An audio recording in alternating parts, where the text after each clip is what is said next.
What's up guys? Good afternoon. For today's video ay magluluto po ako ng pork apritada. So ayan, sa pagluluto ko ng pork apritada, yung inuuna ko ay niluluto ko muna ang patatas. So ang patatas po ay akin munang piniprito para kahit paano po ay magkaroon at maluto ng mas maayos. At isusunod ko ay ang carrots. Sabay ko po silang ipiprito, at sa mga hindi po nakakaalam, mas masarap po ang lasa once na po na inyo po munang piniprito o niluluto sa kunting mantika ang patatas at carrots pag nag-aapritada. So lalagyan ko siya ng konting asin para medyo mas malasa. So ayan.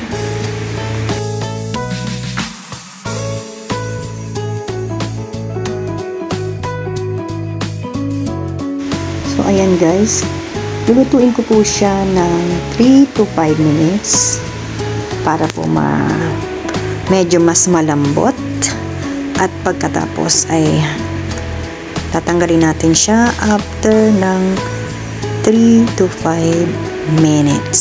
So ayan guys, halu-haluin lang po para kahit papano po ay mabaliktad yung mga hindi masyadong nalulutong parte ng carrots at patatas.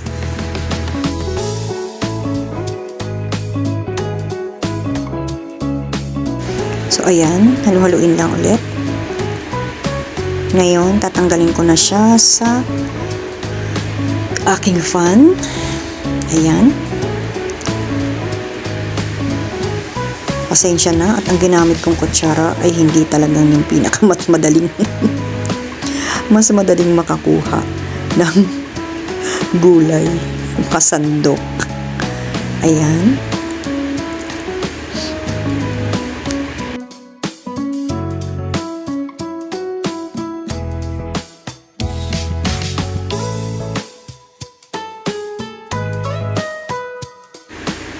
So ayan, pagkatapos niyan ay lalagay ko na po ang sibuyas at ang bawang.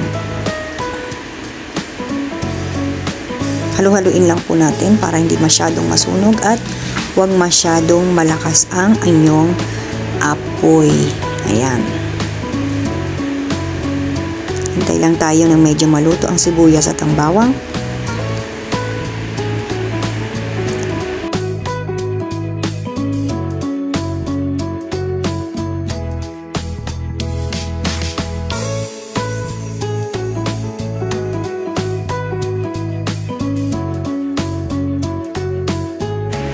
Susunod po dyan, sunod na natin ang baboy. Ayan.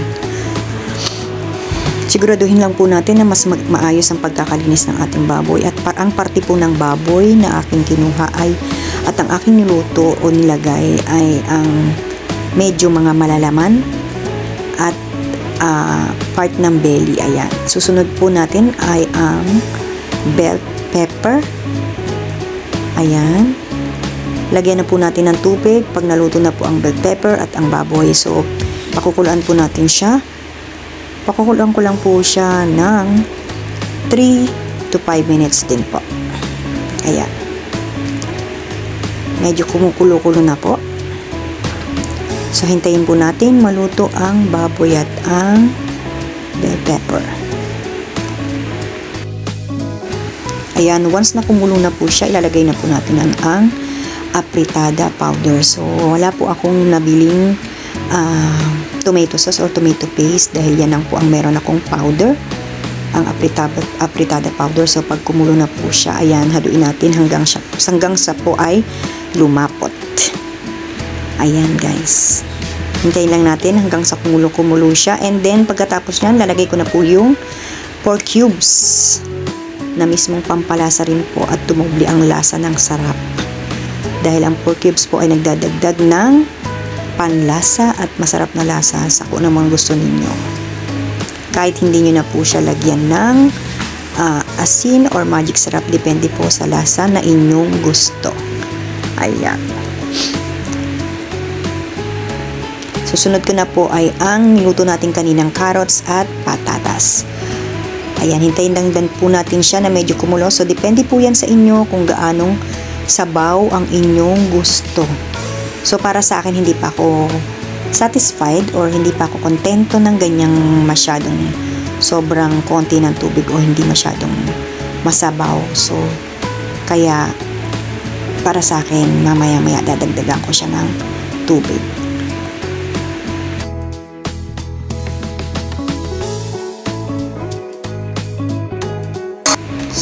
So, ayan. Dinagdagan ko na siya ng tubig kasi hindi pa ako ganun ka kontento.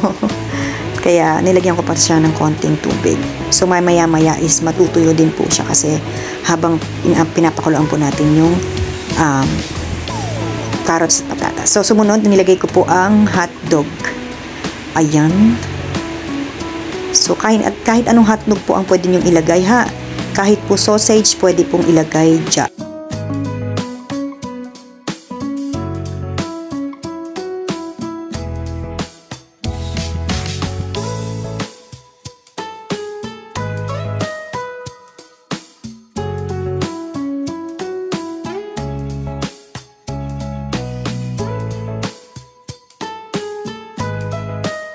So ngayon naman, titikman na natin siya kung ano ba ang naging resulta ng aking nilutong apritada.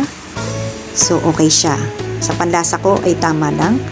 Hindi ko na po siya nilagyan ng magic sarap, kundi paminta at ang konting asin lang ang dinagdag ko. So ayan, maraming salamat sa inyong lahat. At ako'y kakain na. Try yun na siya. Kami ang Timokya, community na gamer, supporter din ng kapwa YouTuber.